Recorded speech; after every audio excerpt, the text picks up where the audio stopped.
வணக்கம். இந்த எக்ஸ்பிளைனர்ல ஏற்கனவே இருக்கிற நோய்களோட ஹெல்த் இன்சூரன்ஸ் வாங்குறத பத்தி பார்க்க போறோம். இது அவ்ளோ கஷ்டமான விஷயமே இல்லைங்க. சுகர், பிபி இருந்தாலே நமக்கு இன்சூரன்ஸே கிடைக்காதோன்னு நிறைய பேர் ரொம்பவே பயப்படுறாங்க இல்லையா? ஆனா அது கண்டிப்பா சாத்தியம்தாங்க. சரியான கவரேஜ் கிடைச்சா உங்க முழு குடும்பத்துக்கும் அது ஒரு பெரிய மன நிம்மதியை கொடுக்கும். முதல்ல இந்த பிஇடினா என்னன்னு புரிஞ்சுக்குவோம். பாலிசி வாங்குறதுக்கு முன்னாடியே உங்களுக்கு இருக்கிற மருத்துவ பிரச்சனை தான் இந்த ப்ரீ எக்ஸிஸ்டிங் டிசீஸ். இதுல ஒரு முக்கியமான விஷயம், IRDA ரூல்ஸ் படி இன்சூரன்ஸ் கம்பெனிகள் உங்களோட கடந்த 48 மாத மெடிக்கல் ரெக்கார்ட்ஸை மட்டும்தான் செக் பண்ண முடியும். அதனால கவலை வேண்டாம். சாதாரண சளி, காய்ச்சல்னு சின்ன சின்ன பிரச்சனைகள்லாம் கண்டிப்பா இந்த பிஇடி கணக்குல வரவே வராது. சரி, அடுத்து வெயிட்டிங் பீரியட். காப்பீடு முழுமையா வேலை செய்ய தொடங்குறதுக்கு முன்னாடி நாம கட்டாயம் காத்திருக்க வேண்டிய நேரம் இது.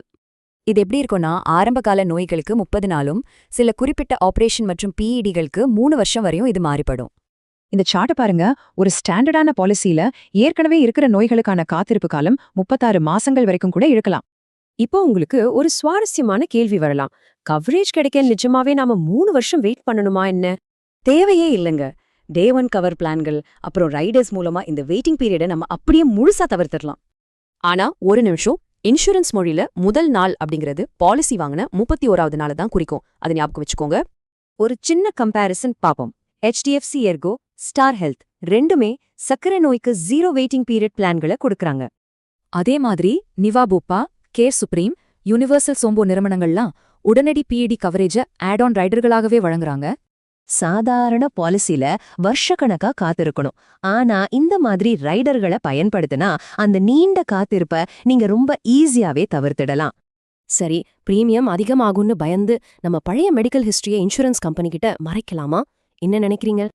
அப்படி மட்டும் செஞ்சிடாதீங்க. ஹெல்த் இன்சூரன்ஸ் வாங்கும்போது எந்த ஒரு உண்மையோ மறைக்காம இருக்கிறது தான் என்னைக்குமே ரொம்ப ரொம்ப நல்லது.